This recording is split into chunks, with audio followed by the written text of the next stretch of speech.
Welcome to another edition of the Basketball Teacher Podcast.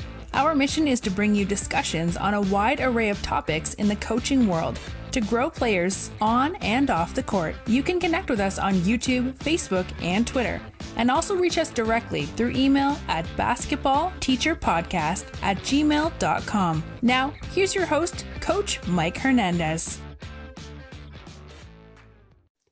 Welcome back, everyone. Thank you guys so much for joining us wherever you are listening from and on whatever platform you're listening to us on. As always, your support is so greatly appreciated. Thank you so much for tuning in for this episode. Today's topic, we are going to get into press breakers. Now, a little while ago, I ran a Twitter poll in which I asked how many of you have a press of some sort. And by the time that poll ended, we had 93% of you said that you ran a press of some sort, which means more than likely you guys also see a lot of presses as well, which means you have press breakers that you're putting in and you are planning for the press and knowing that teams are coming at you. So that is why I think today's episode is really good, just to get more knowledge and more insight and more discussion going on about press breakers, what they look like from an implementation standpoint, what things stay constant from a mental and physical standpoint, all those little ins and outs about having the best press breakers that you can have, because of course, we know we're going to see them throughout the course of the season. So I am very happy to be joined by my guest today, who is the coach at Dubuque Hempstead. My guest today is Coach Ryan Rush. Coach, thank you so much for joining us. How are things going? Thanks, Coach. Going well. We getting started with some spring stuff, and summer's almost upon us here. So looking forward to getting ready for next season when the summer comes around, right? So absolutely. I always love that little off season in the summertime. All the programs are kind of like restarting. They're all kind of getting going again, and it's like 0-0 for everybody. It's awesome. It's real exciting time. Coach, go ahead and introduce yourself with your basketball journey and where the game has taken you, along with your coaching journey. And I think somewhere along the way, football's involved in there as well, if I'm not mistaken, but I'll let you take it away.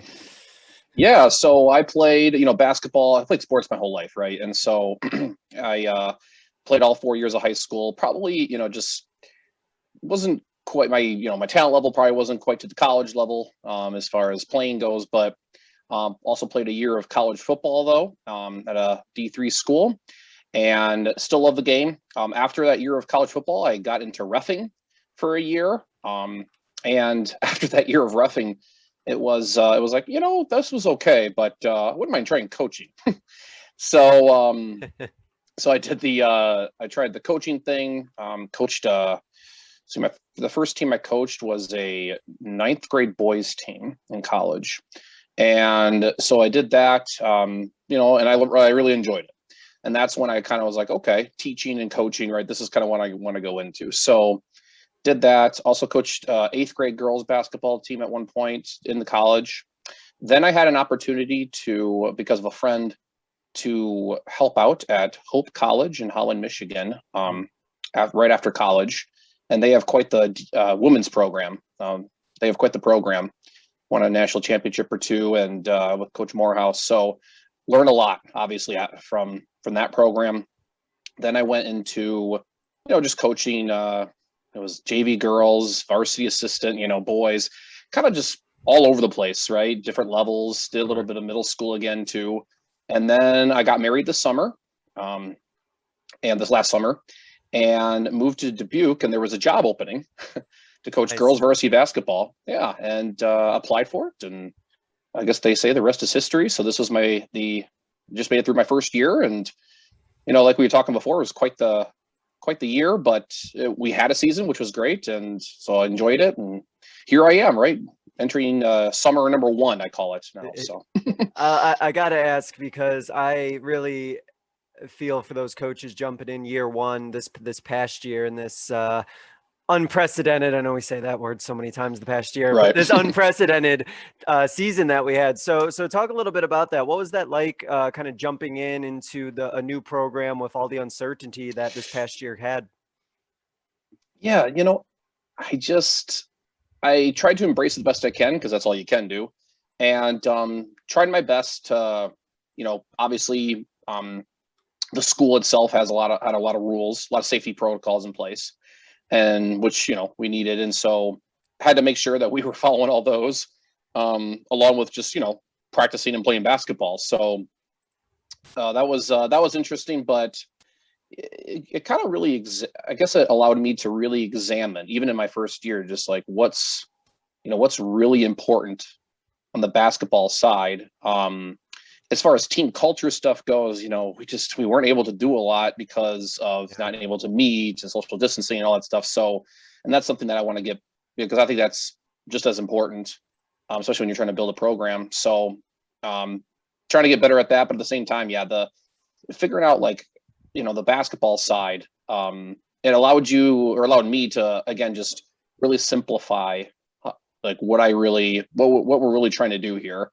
Because like you said, it was unprecedented times, right? As we keep saying, but it was something that, I was able to, my coaching staff, big help, and we were able to get through it. So hopefully we're on the other side of it now.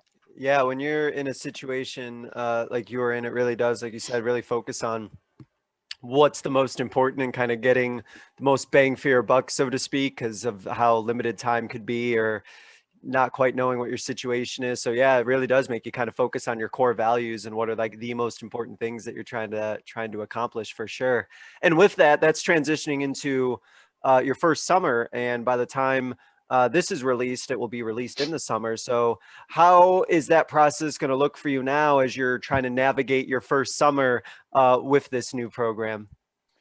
Yeah, I looked at it, and obviously as during your season, you're also starting to put in your minds, what you really want to do in the off season, in preparation for the next season. So obviously with a new program, able to kind of evaluate more than ever, right, where we are and what we need to improve. And I kind of I even told our players at the end of the season, and parents and my assistant coaches, I was just like, I look at the off season as, S&S, right? Strength and skill and strength, because those are things that you can, to me, control more, right? You can't control how tall you are, right? But you can at least get better at ball handling, shooting, finishing, just playing the game. And I think that, giving them the tools skill wise, and then also focusing on that strength part, because you can always get stronger too. So I think that's the way I'm kind of going at it, is let's get more skilled and stronger. So. Yeah, I like that, and you'll never be upset as a coach if your players are getting their skills worked on, and especially if they're getting stronger. I think if any players are getting hit the weight room, yes, please do that. Get stronger, get better, get anything physically or baskall wise. So no, that sounds like a good we can plan. drop the greatest play in the world, right? And if they can't make a left-handed layup, there's not much we can do, So it's all that kind of stuff, right? Yeah. And we've all been there. we all know how that goes, for sure. Alrighty, coach. So we're going to talk a little bit about press breakers and what makes a good press breaker. So let's just kind of start in the general sense. I know that there's so many different types of presses out there, but in your opinion, what makes a press breaker an effective one? I think that a key is spacing, right? Is making sure that you have the girls, in my case, the girls, right? Just spaced correctly. Because I think that if you watch certain press breakers, or teams that maybe haven't practiced their press breaker all that much, they just, if they're too close together, and this would be, even in the half court, but I think even in the full court, we think sometimes we have so much more space, which we do, but it's also like, no, spacing is just as important on a press breaker, because you don't want to be, within 6 to 10 feet of each other here either. It stretches the defense a little bit more. And I also think you got to put the players in the best positions, right, for them to succeed also. And so, it sounds like, well, duh, but at the same time, it's, I think sometimes, you get into this funk where it's like, oh, we have more space. So, it's not quite as important, but that's kind of the way I look at it, is spacing and then putting the girls in the right spots. So when you are thinking in your ideal situation of like, all right, we're going to get players in the best position, is that dependent on the type of press that you're going up against? Are there certain rules where, like, for player X, this is always going to be kind of your best position, and this is where I kind of always want you to be? How does that sort of work for you? Yeah, well, this first year, since everything was new to them, I we had more assigned spots, right? Assigned spots. And then there were rules in those spots. And so eventually I'd like to get to a point where we can do more interchangeable players in certain spots, but this being a first year with everything's brand new to them, I didn't want to overwhelm them. But I think for this first year, what we did is, you know, I think that one of the big mistakes, and again, this is my personal opinion, I think one of the big mistakes is putting a big or a person who, you know, maybe isn't your strongest ball handler in the middle. I know that's a traditional way of looking at press breakers, and I'm not saying that. I mean, you could convince me that's a good idea against certain presses, but my favorite press break is usually putting somebody who, when they catch the ball in the middle of the floor, or that they're going to attack. Because my feeling is, you want the ball in the middle of the floor. So instead of throwing it into the middle to someone who's just going to throw it right back out, you know, throw it into the middle to someone who can turn and attack a little bit more. And that's kind of the philosophy that I've embraced, and we started this year embracing. So, and putting something like that into play, that was, I'm assuming, a new concept for the girls. Is that something that they like kind of weren't used to and they had to adjust to? Yeah, because when we first installed the press breaker, I said, all right, like I basically put my point guard, if you will, right in the middle. Mm-hmm. And I had my 2 guard and another girl in the back court, you know, behind the press, and so they did look at me kind of funny. They're like, you know, because, you know, we had a girl that was pretty tall, and no, you're on the side, you know, and all this stuff, and not to say that that's wrong. I'm not saying that, you know, but it's just, it was different for them. Yeah. And I kept telling our point guard or whoever's in the middle, I was like, no, when you get the ball, I want you to attack, make them pay for pressing. Right. And that's the whole, like, when we get the ball to you, it's like, no, you're going to dribble right to the free throw line and either shoot it or dump it off. Right. And we want them to, you know, the fastest way to get a pressing team out of a press is to score on it. Right. Mm-hmm. So that's kind of way we were trying to embrace this year with that. So I know that it was just year one, and quite the year one it was this past year. But how did you feel that went? Were they picking up on it? Were they starting to kind of get it as the season went on? Yeah. So we started our first about 5 games. So we ended up playing 20 games total. That include the postseason, right? So 20 games. We played our first 5 games, and we got pressed against every game. And that was because I think a concept of, like, we were maybe not quite as talented this year, and everyone in the conference kind of knew that going into the season.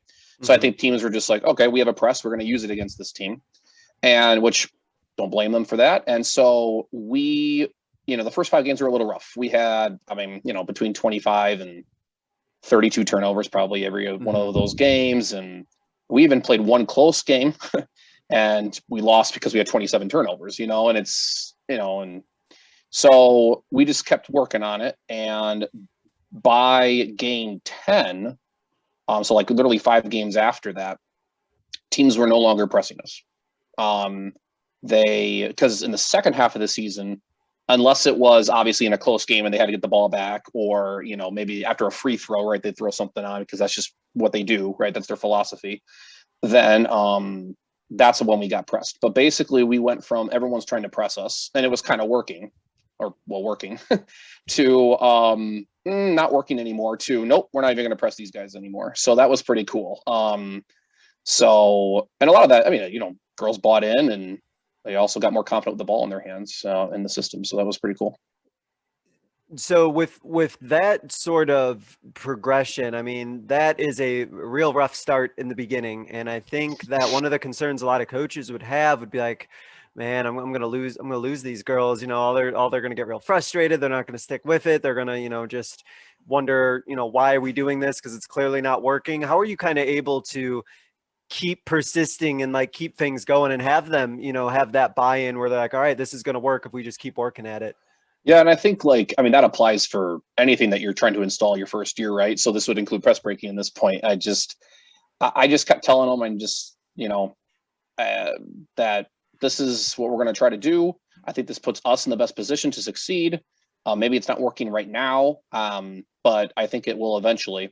And then you just got to credit the girls, right? I mean, they had talk about character, right? To just like buy in, and that's tough, right? New coach, new system, losing games and losing games a little ugly here and there in the beginning of the year. So, but I'd say just had a good group of players, because again, we can scream to her right in the face, but if they don't, if they don't buy in, you're right. It could have gone downhill fast, but no, it was a great group. It really was. And so they bought in, and we were able to do that. So I don't think I waved any magic wands, right? That's like, because I said this, they bought in. I just think it was the group, and it worked. We got better and better as the year went on. So it was pretty cool. And so going back to what you originally mentioned about how you want your guard there in the middle so that they're in the position ready to attack. So at that point, where are we putting the bigs? Are they out in the side somewhere? Are they inbounding? What does that sort of look like visually? Right. So like, without a visuals here. So basically I have, you get your girl who passes the ball in. Her rule is stay behind the ball, right? You are always behind the ball, right? You're the constant ball reversal person. And then the person who first gets the ball, her rule again is to stay in line with the ball, right? So there's always a parallel pass or whatever. And then I have three girls. Then you have three, right? You got the last three. So you got the guard in the middle, and her rule is stay between the lane lines. You can go anywhere, right? Back, forward, anywhere, but you're staying between those lane lines until you get the ball, right? Once we get the ball, we're going, right? The rule is score. Yeah. And then the other two are on the sides. Their rules are in between the 3-point line and the sideline on either side, and they can go up and down. And that's where we ran into some issues even. So it's funny, obviously I drilled it into their heads, like we got to get the ball to the middle of the floor, right? Because that's the whole point of this. Sure. And so, and they did. And then it was like, okay, but the sideline people have to be active too, right? Because we can't just one pass and throw it into the middle, because that against anybody that's decent, that's not going to work all the time, right? So then as the year went, and that's what the turning point was. The turning point was when the sideline people, right, were able to play basketball too, right? They got more active.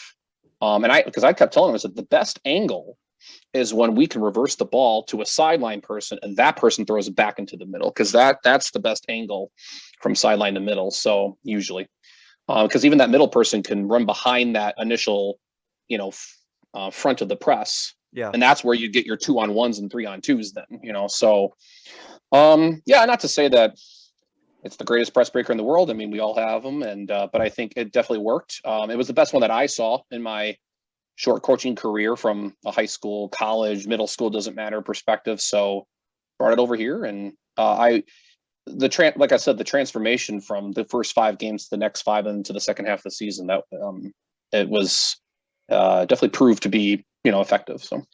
And you mentioned how, as the season went on, the teams would just get away from the press, like they would just wean themselves off of it to the point where they like really weren't pressing you anymore. So I'm curious as to what do you attribute that to? What about that press break that you did do you think was just either too frustrating or just like too difficult that other coaches just didn't want to continue like pressing? What were some issues you think they potentially were having with their press that you were able to kind of exploit?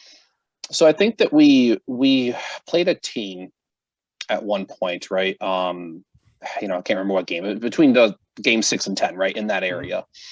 And they were definitely a pressing athletic team that were looking to speed the game up constantly on us, right? And that's their defensive philosophy. That's how they roll. So I think that game was the turning point where we took a pressing team that just kept pressing us for the whole first half.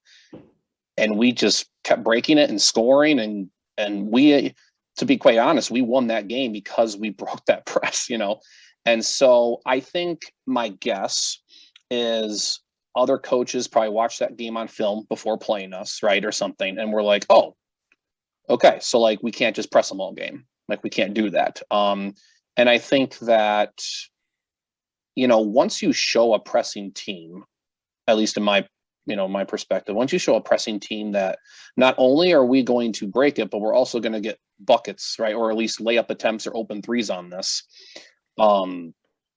I think that would be the press's worst nightmare, right? I mean, it's any defense's worst nightmare. So my personal opinion is even if you're an all-out pressing team, it's like, if they keep breaking this and scoring, right, and getting scoring opportunities, because I think that if you don't get scoring opportunities and you just break it, I think that more teams would just stay in it more still, because it's not hurting them necessarily. But if you can score off of it or get scoring opportunities off of it, then it hurts them. Sure. So I guess use their own press against them, if you will. So I think that may be why.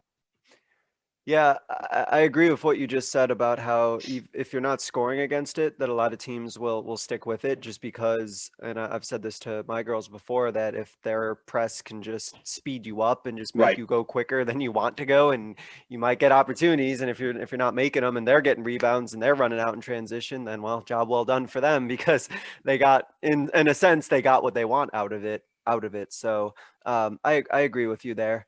I think that one of the things that is difficult for being effective at press breaking is there's a lot of decision making that needs to happen, and in some cases it can be very difficult to replicate that authentically in like a practice type situation on how to be a good press breaking team in that sort of environment. So how did that kind of work in practice when you were kind of working on press breakers, or how to just make smart decisions under pressure? What was that like in terms of your practice planning? Yeah, I think that, so after the first 2 games, I looked at my assistant coaches and I go, so we can't just have a press breaker and practice it before a game. We are going to have to really spend time giving them skills and tools against pressure defense, right? Not just on a large scale, like, hey, we just have a really good press breaker, we're just going to break the press. No, like you said, there's a lot of ball handling, quick decisions you have to make. And if you're not confident with the ball, again, you can drop the best press breaker in the world, but if you don't have those skills, you're going to struggle. So one thing that I did after my second game is I contacted a coach who I would consider a mentor coach. I just said, we are turning the ball over way too much. And I think that everyone's going to press us for the rest of the year, because I would.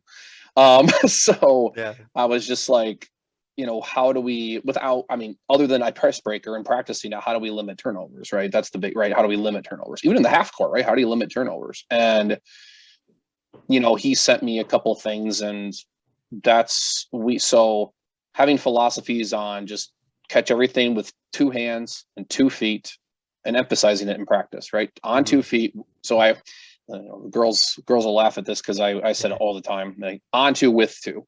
Always, like, they catch the ball on 2 with 2, and by game 10 they were making fun of me every so often by saying that, but hey, they remembered it. That's right, exactly. It's all we want, right? So just little things like that, and then really emphasizing it, I think that helps. And then I think just like, doing, like you said, so over emphasizing it, but then also simulating some game like drills, right? So instead of going 5-on-5, you have the pressing team with a 6 person, right? Or we run, I got John Beeline had a drill that we used a lot in the second half, or the second half of the season, which is just, it's literally just, you're outnumbered, right? You're like 4-on-5 in the half court, and the goal is to possess the ball for 20 seconds or hit the ball to the middle and get it back out of the middle in that 20 seconds. That's the only way you end the drill. And so just little things like that, kind of putting your offense at a disadvantage. Because when you're playing a good pressing team, right, that's what it feels like, that they have an extra girl out there or extra guy. So I don't know, that's what we did. But I'm willing to learn. So I don't know what, I don't know if you, like, what do you do, I guess, for those kind of situations?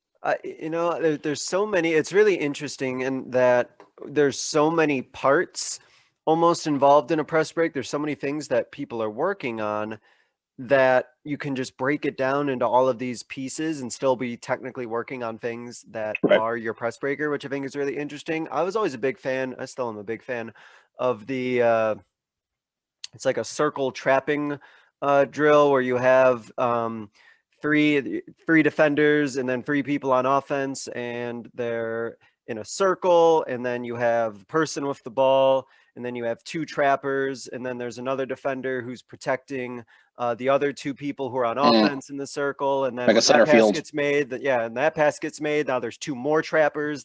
One of the trappers goes and helps over, and somebody else goes in like the center field position. So just I love those things that work on trapping, because I think, and you can speak to this too, that that's an area where decision making or panic can set in when they feel a trap coming. And I guess I can ask you from your experience, was there a lot of trapping that your girls found themselves in? Were there a lot of decisions that they had to make getting out of traps, or were you able to get that system in place where you found that you weren't really being trapped that much as the season went on? Yeah, I think, there's so many different presses, right? And we can go into, there's so many different presses. So yes, so at the varsity level, this was interesting, actually. At the varsity level, it was a lot more of a, kind of a 3/4 court, half court, 2-2-1 kind of thing that we would face, or it was a lot of 2-2-1s, or it was a, kind of a 2-1-2, right? Like a lot of that kind of stuff. That's what we saw at the varsity level more. JV level though, so we practice JV varsity mostly together, especially this, core stuff that we do as a program, like our JV and varsity practice together. And so they were doing these kind of drills with us too. And so they saw though a lot more of that full court stuff, right? Like your classic diamond, 1-2-1-1, Sure. where you're trapping the first pass. We didn't see that as much on the varsity level, but even still, so our JV, to go to give you the long story here, the JV then, you're right though, they actually took a little bit longer to start to break these presses like effectively.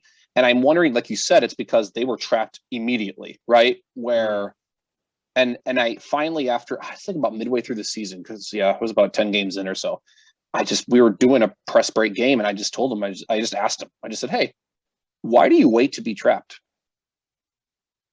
Why do you wait to be trapped? Why don't you just catch the ball and attack and go? Like, the trap's coming. Why do you wait to be trapped? And, I actually was interested to hear what they had to say. I was like, because I don't get this. Why do you wait to be trapped? And so they didn't have an answer for me other than the fact that they just, I don't know. This is just, they're going to trap me. This is their play, and this is our play, and this is how we do it, and so then it hit me all of a sudden. I was like, oh, you have to, again, teach them, right? Like, you don't have to be trapped. You can catch the ball, turn and go before that second person gets there. And so that was a big one for our JV, I would say, more than our varsity. I think one of the biggest learning curves that I found for myself as a coach, because what you just said just kind of perfectly encapsulates it, is putting something in where players think that they have to be systematically running that because that's just how it's designed, as opposed to, well, no, the point is we're supposed to get past that going, and like if you catch it and you have daylight, like, oh, let's go. Like you said, well, they're gonna trap us, and then we gotta wait for the trap, and then we can do this. It's like, oh no. Yeah, I know. And I would say that's a big difference between guys and girls, right? Is like when you're coaching women and men, right? I think that like even at the high school level, right, where it's high school guys, boys are like that too a little bit, obviously, but like I think that's where, coaching girls is different, right? Sometimes where you almost have to like tell them it's okay to not run the play if you're just making a good basketball decision, and I think that, not to say that like girls don't do it ever, but just if there's a big difference sometimes, right? That's one of them. And I think that's, it's just interesting to, like you said, just, hey, you can not do the play and just break from it and break the press, Hey, so. well, the good thing with that though is they are listening to you. They are Oh, listening they're and no, following I that, totally agree. Yeah, but they've no, they gone a listen little way bit better. too far. They've gone Yeah, a they little listen bit. way too well. That's funny. So, But no, I've noticed the same thing too, where I think it's just teaching maybe more that instinctual, and I think a yeah, lot of that comes with reps, and a lot of that comes from playing, and as you can definitely speak to, some of it is you got to almost get pressed a bit and turn the ball over and kind of get that taste in your mouth and like I don't want this to happen anymore, and right. that sort of is also a little bit motivating as well for sure. um when you're going through that, I'm curious about just your own personal like defensive philosophy when we're talking about practice and everything. Are you a pressure team on defense? Do you kind of work like your own defensive like pressure in that, or are you more of a team that plays in the half court? How does that kind of complement what you're also implementing with your press breakers? Yeah, so it's kind of okay. So when I got the job, right, in the program, and you get access to their film from years past, right? Hmm. That was one of the first things I wanted immediately, right? Was I want to see what they have been doing, and then who are the kind of teams that we're going to be playing, right? I don't even need players. I just need types, right? Like what are some teams that we're going to be playing? What are some, like, what has been done in the past? How can we mold my philosophies with what they were doing? And Hmm. what is the best way to help this program do well against this competition, right? Kind Yeah. of thing. So one thing that I thought was, you know what, we need to be a really good half court defensive team. So I don't think we're going to be the team that's going to be pressing and pressure defense, even just pressure defense, right? So Hmm. we run more of the pack line man principles. And so, but obviously, when you're down one or you're up, you're down five with 2 minutes left to go. I mean, you can't just sit in your half court defense. So what's nice, like you were saying, just that you do have to, like, there'll be timeouts where it'll be like, okay, now remember that press that we do against our press break. Well, that's what we're going to be doing now against Yeah. them, kind of thing. And I think that that's something I want to get better at too, is just even when we're pressing, and we're doing this as an offensive thing. It's like, no, we also want to, remind them in practice, like, no, this is what we're going to be like. If we're down four, right? This is what we're going to be using when we're down four with 2 minutes to go or 1 minute to go or whatever. So, but I think, yeah, that's kind of what we use it for, very sparingly, and that's just because of what I thought would be the most successful for us. So. Yeah, I think that it's nice when you can say like, hey, this thing that we do, it's the same thing as like X, Y, and Z, or you just sort of have those Mhm. transferable skills. It kind of reduces your teaching time a little bit. You can Yeah. just sort of reference other things and just sort of hopefully kind of build that connection together. So it's always nice when it works out that way for sure.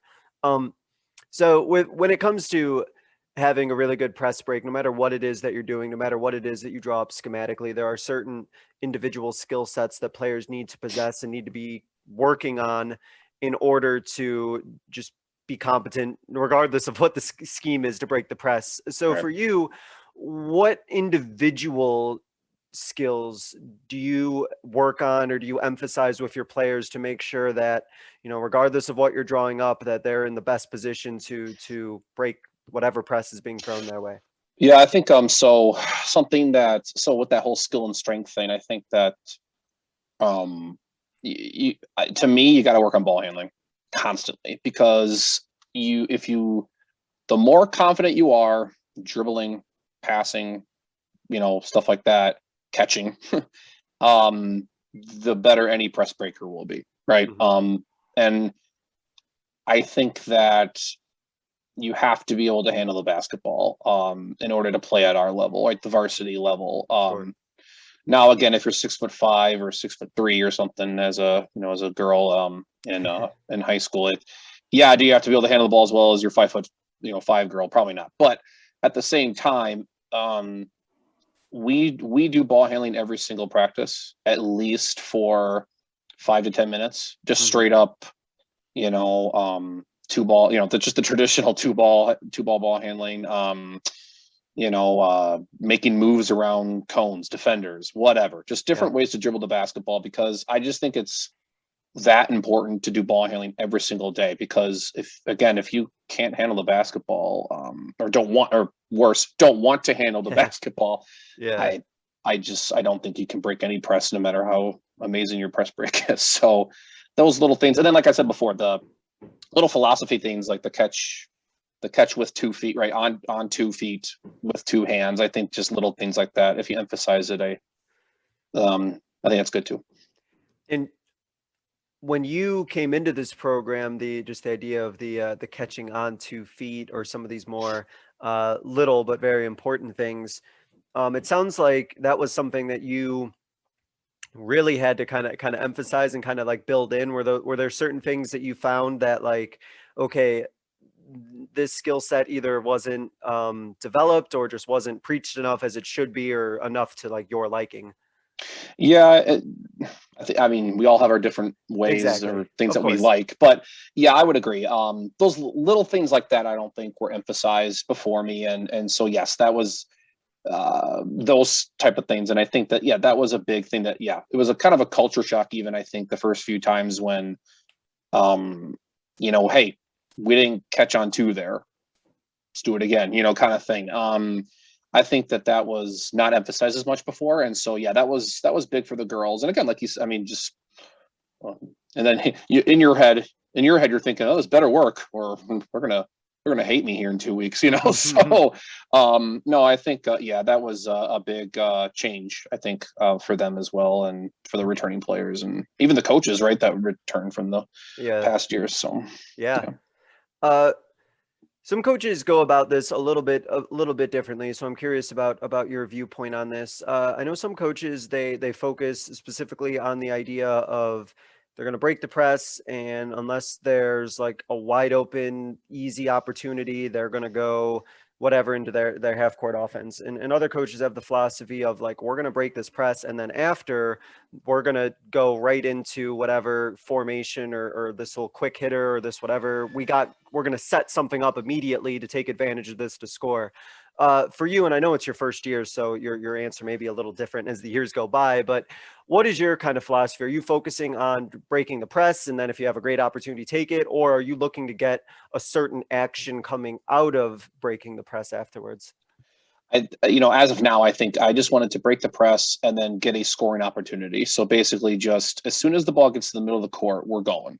Like we're all, we're not running anything specifically. We're honestly just trying to get the ball in the middle of the court, and then that girl is going to dribble to the 3-point line, the free throw line, right top of the key, whatever, and is going to make a decision whether to shoot, whether to dump it off right for a layup, maybe kick it out for an open 3. I wanted them to think score. Like when we break this press, we're going to score. And so I didn't have anything specific, like an action specifically. It was just more like, hey, let's break this press. If you're a shooter, you can stay out, in the corner. If you're more of a person who wants to, get a layup, then you can cut in, and that's kind of what we did. So how did their decision making change throughout the year? Did you notice any difference in their decision making ability as they were starting to break the press more and more? Yeah, I think that so when we first started breaking the press more consistently, like we cut our turnovers down from 30 down to 18, right? After a few more games. I still wanted them, because what was happening is we would break the press, and then our guard would dribble it and then pull it back out, right? And then set it up and okay, we're going to set up our offense, which, isn't always bad. But I really wanted them to focus on that. When we get it to you in the middle of the court, we're looking to score. And so I think that really helped, or got better. That decision making as far as attack got better. That was kind of the last horizon, right? That was like the last thing that kind of put us like, okay, now teams aren't even going to press us now, kind of thing. I think that really, we went from focusing on, the girls went from focusing on let's break the press to let's break the press and let's make them pay for pressing, right? So I think that's probably the biggest jump, and it took about half the season, but it was a lot better second half of the season. So. With your press break, I know the emphasis for you is getting the ball in the middle, getting the ball to your guard, and then having them make whatever the correct action is from there. Without probably having like numbers or anything in front of you, how often what did situations arise where maybe somebody who wasn't a primary ball handler had to be the one to maybe bring it up, or had to be the one who got like the extra pass? How often did you kind of have to go into maybe a secondary or a tertiary sort of look in order to break your press? Yeah, we especially against that three-quarter, half-court press, or half-court trap. Mhm. Then we had to. It's interesting. We had to get better at understanding that no, you're going to have to reverse the ball a few times, right, Yeah. before we can just get it to the middle. So, what was cool about the press break that we got to was the more they full court, right, the higher up the press got, the better we were at breaking it and scoring, or at least getting scoring opportunities. Where we still struggled a little bit longer was the like at the half court, where we had to kind of like that decision making piece that you were talking about. Like it was just okay, like it's not going to be after 2 or 3 passes. Now it might be 2 ball reversals, so 5 passes before we can get to the middle in the half court. So I think that's, that was kind of the last little thing that we had to work on in the decision making. So. Was passing, I know this may sound silly, but like was passing something that was easy, for a lack of a better term? Was there work involved with that? Because I've found that I can make no assumptions as a coach about anything related to passing. So I'm curious how that worked, or if there was things that you had to work on as well. Yeah, I don't know how you feel about this, but sometimes, and not that you can't get better at passing, but the more we just handle the basketball, the better the passing and just the confidence got with the basketball in your hand. But then when it comes to like, I don't know if this is what you're talking about, but you hear on your Fox Sports, your ESPN, they talk about this like passing gene, right? That's kind of a quote they use a lot, right, for certain people and things. And I kind of believe that a little bit, because I do wonder, not to say that you can't make someone a decent passer, but at some point, like anything, some players just see the court better, right? They just do. And I think that you can get them all to just be more confident with the basketball. That's what we did, was just handle the basketball and handle it against pressure more often. But then I think, to get to the point where you're now like, threading the needle between 2 defenders, stuff like that. I at least, I don't know. What do you think? I almost think that's more just a passing gene, if you will. Like, it's just like, wow, some players see it, some players don't. I kind of have 2 thoughts on that. Number one, I think a lot of that comes down to court vision. I think it comes down to just your awareness of where everything is on the court, and understanding like where that pass can be threaded, or understanding your vision and understanding your scope of where everything's happening on the court. I definitely agree with that. I think the other thing with passing is that it's one of those skills that you really can't replicate as easily as you can with others.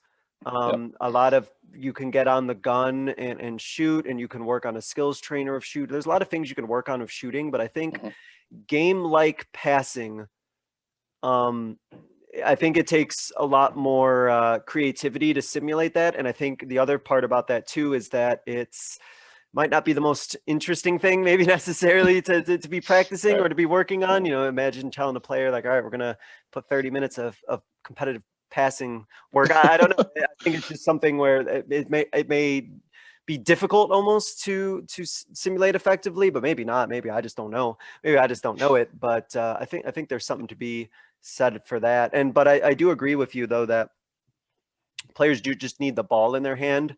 And I think that and maybe this is something that you're alluding to, is I think that your players, maybe especially more of like your big players, or people who aren't normally used to having the ball, have to kind of get used to holding the ball and not just being willing to like just get rid of it the second it touches it. because they're catching it, 60 feet away.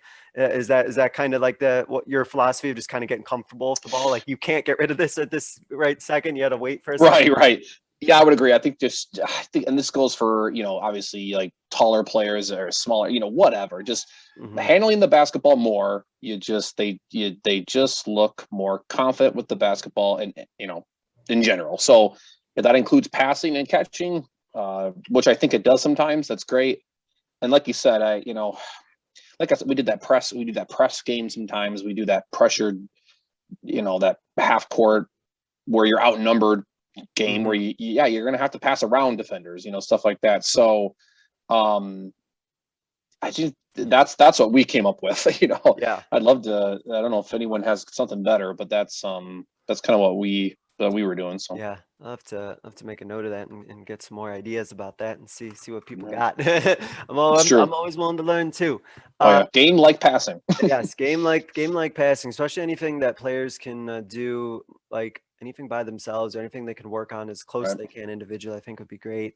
So I wanted to put your sage, your wisdom hat on here and pretend in this situation that you're gonna have a coach who's maybe new or stepping into that varsity role for the first time, and they're gonna be getting pressed and they're gonna be experiencing it maybe for the first time. The teams that are just going to be throwing the press at them, kind of like you experienced. What would you tell a coach who might need to be preparing for a situation like that? What experience or wisdom do you think you would be able to share with that coach who's going through that? I would say, like you alluded to earlier, don't take for granted that just because we have something and we work on it from time to time, we're going to be good at it, right? So like a press break. Just because it's a good press break and you've seen it work before, hence why you picked it, I'm sure. And you do it the day before a game, doesn't mean it's going to work. You also, just like anything else, whether it's shooting or dribbling or your defense, you have to really give them the tools, right? So if, you have to take time in practice, and like you said, it's passing and breaking presses is not what we want to spend 15 20 minutes on. But you know what, if this is what every team in your conference is going to do against you, you might want to spend 20 minutes on it almost every day. So I think that just having patience, really just, again, what are some 3 4 5 skills that it takes to not turn the ball over, right? And then just emphasize them every day, right? And then that's anything, I think, for practices is whatever you emphasize every day or every other day is going to be done better in games, right? Or well, you hope well. Yeah. So I think that that includes breaking presses. Is just, what does it take to break a press? Is it's ball handling against pressure, right? Or ball handling in general, passing and catching. And how do you want them to pass and catch, and that's what I learned, I think, is just how do you want, the whole on to with two, right? 2 hands, 2 feet.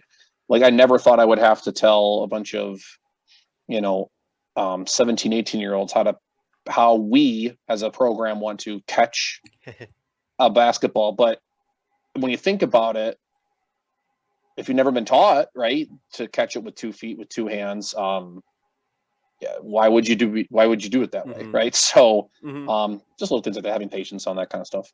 And speaking of patience, that leads to the follow-up that I had with that, because one of the things I admire that you were able to do is have patience, because you had that belief about your press break working. And I know that, I've had those games where if I had 300 turnovers in a game, and in my mind I'm like ready to blow everything up, everything's going to be different, we're gonna just throw out the whole playbook. But you didn't do that with your press break. So how did you, I guess, stick to it? Like what made you have that level of resolve that you were confident that, like, no, I know this is going to work and we're going to make this happen? I think that, so your background knowledge, right? Just that I've seen this work, this particular press break, at the college, high school, and middle school level. So it's simple enough to teach to 8th graders. It's also complicated, if you will, enough to break presses at the college level, right? And so I know this will work. Just understanding that. Mhm. And then also just, staying the course, right? Just keeping it as even keel as you can. And by the way, like, also, there was a bus ride home or two from a game in the early part of the year where I'm telling my coaches, like, oh man, do we have to try something different? Like, and luckily I had at least one that was always like, no, like, this is new. They're learning. We'll get there. And I can, and like, he was really awesome. He's been coaching at the same school for like, 18, 20 years. So he's seen a lot of girls varsity basketball. Yeah. So he was just like, no, this will work.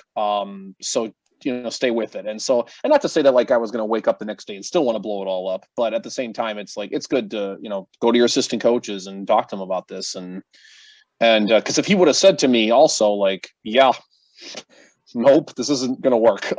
Then you have to really consider it. But so number one, just the background knowledge, right? And then that this does work at many, and then also just that having that confidence, even just in yourself and looking at it like, does this put the players, eventually will this put the players in the best positions, right?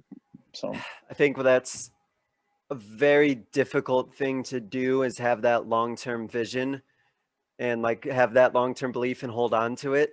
And if you can hold on to it, and you really see it through. I mean, I hear a lot of stories, and even yours is one of them, of like really good things happening. I know a lot of coaches feel, this immense pressure when they get hired, like, oh man, I better show up and show out like immediately year one before they run me out the door. Yep. But I think who's this new guy, right? right. But I think one of the things that you spoke to that's really, really great is having your assistants that are on your side. They're with you, and they believe in that vision too, and they understood where you were coming from, and if you have that, I think that's a huge, huge bit of relief there to have that going as well. Absolutely. Let's talk a little bit now, before we hit our concluding segment here, about like year two. So as you think about like your press break and refinements or things you want to do now that you've kind of been in the program for a year and you're kind of transitioning into year two, what are some goals or things that you're looking for to maybe even refine it a little further? Yeah, so even just, again, not even necessarily the press break itself, right? Because the press break itself, like, is, the only thing that we can really tweak with it is just like maybe players are a little bit more interchangeable where they go, right? So now understanding the whole thing, not just this is your spot and these are your rules. I think that will come as we go on throughout the years, as they just keep running it from freshman all the way through, right? But I think even just in years past, there wasn't necessarily a lot of working on our games, possibly. Well, and then last year it was there was with all the COVID stuff, there wasn't much, but and there couldn't have been, but just trying to get the buy-in to where, hey, like, if you really if we really want to get better and better here, we have to work on our games in the off season. And like I said, just that skill piece of handling a basketball more, right? Is going to be a big one for me. I kind of like, even during the season, I was always thinking about like, how is, I don't know how you view it, but as a coach, I view like the off season as like season 2, right? It's like or part 1 of the next season or part 2 of this season, however that's probably more about how many players are coming back or not coming back sometimes. But I just think that, what are our priorities? And I think it's just that the ball handling, shooting, and finishing. And I think that if we can get better at those things, then that's kind of my goals, is just to get better and better at those 3 things in the off season. And I think that'll work, or that'll help any sort of offense we run, whether it's breaking presses or half court or whatever. I think that's I think those are kind of the priorities. So, well, it sounds like your approach, and you can correct me if I'm wrong, is more of like focusing on those like utilitarian skills that could be applied to like anything. So that way they don't necessarily see it as like, oh, this is just my press breaking skill that I'm working on. It's more of like, here's this tool, here's this thing I'm working on, and now I can extrapolate it and apply it here, and work on it in all these other areas. Is that kind of a right assessment? Yeah, that's how I view the off season. As the off season, other than like, if like maybe we're gonna play it, during the summer as a team once. Okay, yeah, now we're gonna like remember this is our breath breaker, kind of thing. But I think that, your workouts, your open gyms, your stuff like that, I think that, to me, and again, it's my first off season where I'm running the show, I suppose. But to me, it's like just getting them to have, like you said, more universal basketball skills, and then therefore getting them just better at those skills, and whatever we put them in during the season, they'll just be better at it, right? Because they can do those universal basketball skills. Yeah. And I think it's just more of to use that phrase there, this whole like bang for your buck sort of thing. Like they work on this and now it can be applied here, it could be applied here, it could be applied here. And hopefully it kind of saves you some time, and they're just getting better at things that can be used no matter what you're doing. Like you said, working on your offense, your press break, just individual one-on-one skills, like looks like it could apply everywhere. So I know it sounds like a good approach to me for sure. Awesome. We'll find out. We'll find out. Coach, to wrap up, there's a couple questions that I ask every guest. So I'm going to go ahead and start with this first one here. Thinking back on your coaching career, what is a coaching moment of yours that you think others listening would be able to learn from? Wow. I just think that, a coaching moment. So I think that we won. It was interesting. We won our first game this year. And after the game, I went into the locker room and, with my coaches, and we're in the locker room, and I'm just like, I'm like, okay, great job. The old, this is what we did well. And, that's great. And blah, blah, blah. And I could just get the feeling that other than the fact that they won, right. Other than the fact that they won, and that they, were waiting for something, if you will. Like I get the sense that like they were waiting to say something or do something, or, I'm like kind of looking, I'm like, so I threw it over to my assistant to have him talk for a second. And I could tell he thought it too. So then all of a sudden the captain stands up and goes, "Hey, this is Coach Rush's first ever varsity coaching victory." Oh yeah. And you're like, and it's funny because I guess what I'm trying to say is, we as coaches, I think, or at least I learned this year that I'm constantly, and I'm sure you are, thinking about constantly assessing, right? Constantly, like, like how are we doing? Whether it's in the short term or how the short term applies to the long term, that season, whatever. And so my brain was just, like, okay, we won. That's great. I was happy. But like, this is what we did really well, and let's talk about that. And and this is what we're going to work on tomorrow. Just not even just celebrate the victories a little bit. Take a time to celebrate it, because by the way, the players care, right, about that kind of stuff too. Like not only do they care because they won, they care about that too. But it was just a really cool, like, it was kind of a, hey, slow your roll here. You won your first game. They won their first game of the season. But just how cool they were to like think about, no, this is Coach's first ever varsity coaching victory. And just, so I guess that moment kind of stuck with me, is like, okay, you can launch into your three things that your Oreo cookies of the world, or whatever, right? But sometimes you just gotta like, okay, turn off the brain from all that, like celebrate the victory. It's okay to not assess until you get home later that night, or to sleep and and worry about it the next day. So I think that was a moment there where this year, during my first year, that I was like, yeah, just sometimes you just gotta turn the brain off for a second and just enjoy the moment a little bit more. So that was kind of, I don't know, it's kind of my moment this year. No, that's awesome. Congratulations too, by the way. No, that's awesome. That's really cool.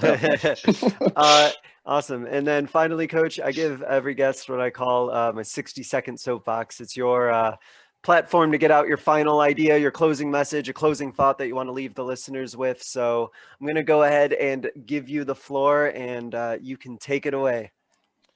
No, I just think that I know a lot of coaches are itching to get back at it this summer, and then also, for next basketball season. I mean, I know you and me talked about it before we started recording, possibly, but just how I actually had a season of some sort, right? So like 20 games, and you basically didn't. And I think that I really hope that we're on the other side of things, and I know that I just hope the best for all the coaches out there. I really do, because I think that, for a lot of us, a love of coaching and sports, for us it's basketball, I suppose, but got taken away for a little bit. And boy, it really makes you, think about just, wow, like I really do love this, it kind of gets taken away, and for some more than others. So I guess I hope that, every coach remembers that, right. Going into their next season and constantly, because I have to remind myself, like, no, this can be taken away. And, and you hope that your players understand that too. Just hope that everyone has a safe and awesome summer leading into maybe hopefully a more normal season for everybody next year. So yes, I will co-sign that. Hopefully everything is great, and hopefully it's a safe season. And yeah, like you said, it could be taken away rather quickly for a multitude of reasons. So enjoy the ride. I completely agree with you. Awesome. Coach Rush, I want to thank you for spending some time talking about your press break, a little bit about your program, a little bit about navigating through year one. It was a really great conversation, and I know that you really laid a good foundation there for year one. So I'm excited to see how year two goes for you. So thank you so much. Good luck going forward. And I'm happy that you have a summer of basketball to look forward to as well. So good luck. Yeah, Coach. You too. Yeah, thanks, Coach. Thanks, Stuns, and thanks for everything you're doing. And it's great to be on with you. Thank you. And thank you all for listening. This was another edition of the Basketball Teacher Podcast. Thank you guys so much. We'll see you next time. Thank you for listening to another edition of the Basketball Teacher Podcast. Make sure to connect with us on YouTube, Facebook, and Twitter, or reach us directly through email at basketballteacherpodcast@gmail.com. Take care, be safe, and we'll see you next time.